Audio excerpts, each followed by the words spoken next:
तो अब हम लोग आते हैं बाइनोमियल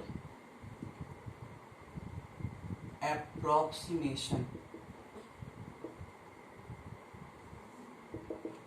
तो बाइनोमियल एप्रोक्सीमेशन में क्या है कि जैसे ये लिखा हो 1 + x होल पावर n, तो इसको अप्रोक्स लिखते हैं हम लोग 1 + nx, या 1 - x होल पावर n, मतलब पावर का इसके साथ मल्टीप्लाई करते हैं।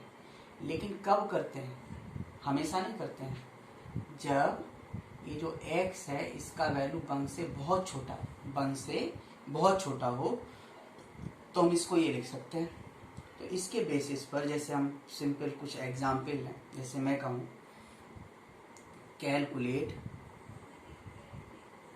इसके स्क्वायर रूट 1.01, b है मान लो स्क्वायर रूट 1/0.99 ऐसे है, या कुछ भी लिखा है इस तरह से c स्क्वायर रूट 1.02 ऐसे कुछ लिखा हो और इसको हमें पता करना हो अप्रोक्सीमेशन से। तो हम ये पार्ट ही देखें, जैसे क्या है स्क्वायर रूट 1.01, स्क्वायर रूट का मतलब क्या होता है? Power half. तो हम इसको ऐसे लिख सकते हैं क्या 1 + 0.01 होल पावर हाफ। देखो इसको ऐड करो, इसको जब ऐड करोगे तो यही मिलेगा 1.01 होल पावर हाफ मिल जाएगा हमको। अब जब इतना मिल गया, अब आप यहाँ ध्यान से देखो, इसको 1 ही क्यों बनाया हमने? इसमें देखो यहाँ 2 + x होगा तो ये नहीं फॉर्मूला वैलिड है, 3+ होगा नहीं होगा, ये 1 + x या 1 - x से ही बनेगा, और x का वैल्यू 1 से बहुत छोटा होना चाहिए। तो 0.01 तो 1 से बहुत छोटा हो गया, और रूट का मतलब हाफ, तो ये लिख दिया। तो पावर का क्या होता है? मल्टीप्लाई होता है। तो 0.01 हाफ का मल्टीप्लाई करोगे तो डिवाइडेड बाई 2, तो ये कितना हो जाएगा 1.005, ये आंसर है। इसी तरह से मान लो सेकंड करना है आपको। सेकंड क्या है? ये है 1/√0.99, तो इसको हम लोग ऐसे लिख सकते हैं ना 0.99 होल पावर माइनस हाफ।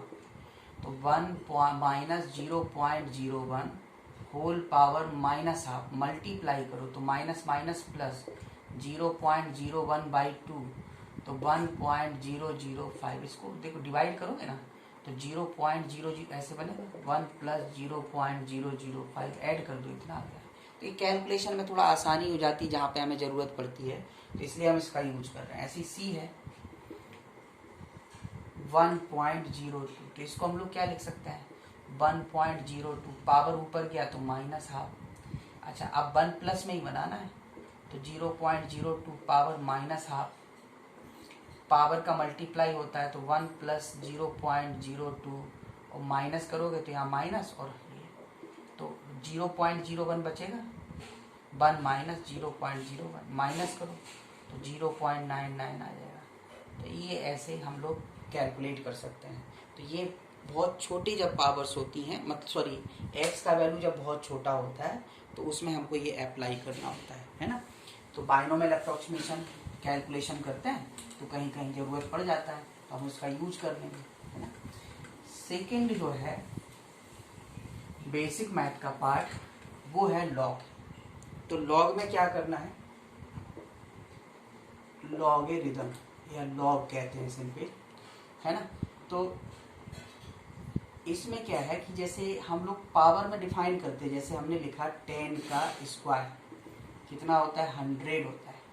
तो जब हम इसी को लॉग के फॉर्म में लिखें तो लॉग 100, मतलब जैसे स्क्वायर निकाला तो 100 आया, तो लॉग 100, ये जो जिसकी पावर चढ़ी है वो बेस बन जाएगा, और इक्वल टू जो पावर है वो यहाँ आ जाएगा।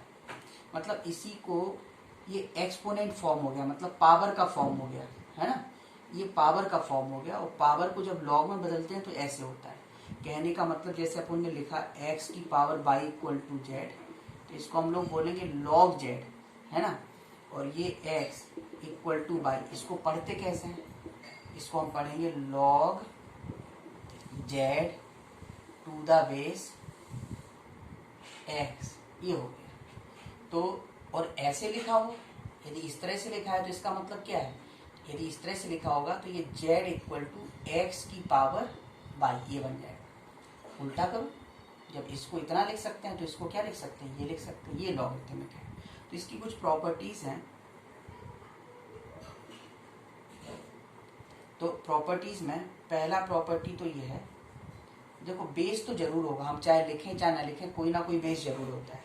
तो हम जो बेस एक का लेंगे सबका वैसे ही मान लो, जैसे हमने log x बेस a लिख दिया, log x बेस a, दूसरे का ऐसे log y base a।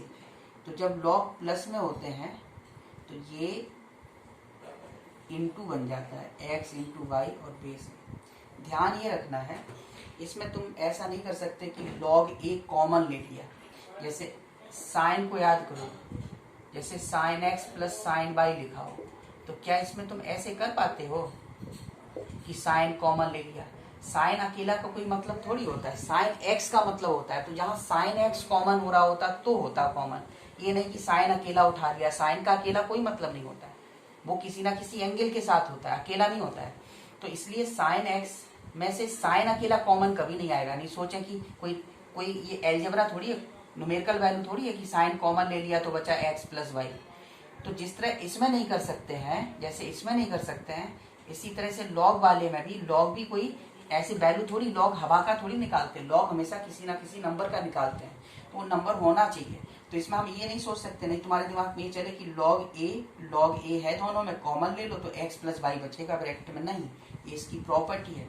log x base a plus log y base a, इसके अलग अलग वैल्यू का सम वही होगा तो इनका प्रोडक्ट करने के बाद log का सम आएगा, log का वैल्यू आएगा। तो ये हो गया। इसी तरह से दूसरी प्रॉपर्टी है, मान लो प्लस ना होके बेस a है, वही यहाँ पर, तो ये क्या होगा, x अपॉन बाई होगा। तीसरा प्रॉपर्टी है कि जैसे log कोई भी बेस लिखा हो, मान लो x की पावर m लिखा है, पावर चढ़ी इस पर x की पावर m, तो ये जो m है वो कहाँ आ जाता है, इनटू में आ जाएगा। तो ये हो जाएगा m log x बेस यही रहेगा, है ना। तो पावर कहाँ आ जाता है, इनटू में आ जाता है। तो यही कुछ हमें प्रॉपर्टी की ज़रूरत है, वो हमने आपको बताया। तो ये एक एडिशन से इतना होता है, सब्ट्रैक्शन से ये डिवाइड में आ जाता है, पावर होता है वो इनटू में आ जाता है, बाकी फिर हम लोग तोड़ते रहेंगे जो भी रिक्वायरमेंट होगी। अच्छा, कुछ न्यूमेरिकल वैल्यू हैं, जैसे बेस 10 के लिए तो याद रहेगा तो अच्छा, जैसे log 2 बेस 10 का वैल्यू 0.3010 होता है, ऐसे ही log 3 बेस 10 ये 0.4771 होता है। log 1 कोई भी बेस बना रहे, हम 10 नहीं बोल रहे हैं, मैं कह रहा हूँ कोई भी बेस हो, हमेशा वैल्यू इसकी कितनी होती है, 0 होती है, कोई भी बेस। अच्छा, जितना वैल्यू है उतना ही बेस हो, तो इसका वैल्यू हमेशा कितना होगा, 1 होगा, है ना। तो जैसे लिखा हो log 10 और बेस 10, तो इसका भी वैल्यू कितना हो जाएगा, 1। तो log a बेस a का वैल्यू 1, ऐसे log 10 बेस 10 का भी वैल्यू कितना हो जाएगा, 1 हो जाएगा, है ना। बाकी इस तरह से हम लोग और देखते हैं अभी क्या हो सकता है। अब जैसे हम एग्जाम्पल आपसे कहें कि कैलकुलेट log 6 बेस 10, है ना। जब नहीं लिखा होगा तो बेस 10 मान लेना, log 5 बेस 10 ऐसे कुछ लिखा हुआ है। तो अब देखो हम इसको कैसे कर सकते हैं। 6 को 2 + 2 + 2, पर प्लस का फॉर्मूला होता ही नहीं है log में, बल्कि क्या होता है, जैसे log 6 बेस 10 है, हमें 2 और 3 का वैल्यू जो भी हमने बताया है ना, तो उसके हिसाब से इसको हम लोग लिख सकते हैं log 2 × 3 बेस 10। तो ये बन जाएगा log 2 base 10 plus log 3 base 10। तो log 2 0.3010 और log 3 0.4771, ऐड किया तो 1, 7 और 1 8, 7 और 0 इतना 437, ये हो गया 0.7781। तो ये log 6 का वैल्यू हो गया, ये हो गया ए। बी जो है वो है log 5 बेस 10। तो log 5 को हम लोग क्या लिख सकते हैं, इसी तरह से 5 को 3 + 2 कर सकते हैं, लेकिन फिर वही समस्या प्लस के लिए फॉर्मूला नहीं होता है, इनटू को प्लस में करते हैं, तो हम इसको क्या करें, log 10/2 तो लिख सकते हैं ना। अच्छा, log 10/2 और बेस 10 ये नीचे लिख दिया जाता छोटा सा, तो इसको अब ये डिवाइड वाला हो गया, तो डिवाइड में क्या करते हैं, डिवाइड में जो हम लोग करते हैं वो ये होता है कि इसमें माइनस करते हैं, तो ये log 10 बेस 10 दिखाया ना मैंने, और माइनस log 2 बेस 10।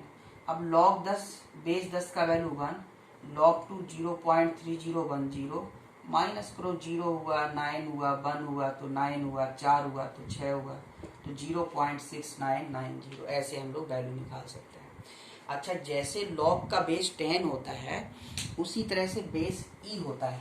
e एक नेचुरल नंबर है, ठीक है ना, मतलब जब उसको डिफाइन किया गया, बाकी तो तुम डिटेल अपना मैथ वैथ में पढ़ना, पर फिजिक्स में तो तुमको बस ऐसे ही सोचो कि अब जब log किस बेस पर हो, e बेस पर हो, तो जब log e बेस पर होगा, जैसे log कुछ भी लिखा, x बेस e लिखा, तो ये जब बेस e होता है तो इसको हम लोग ऐसे लिखते हैं ln x।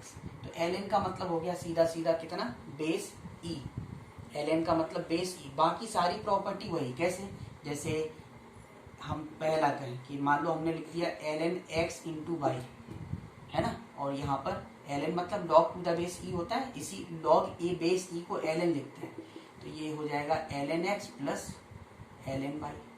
दूसरा ln x अपॉन y हो, तो ये ln x minus ln y हो जाएगा। तीसरा ln x अपॉन y में ln x minus ln y हो गया।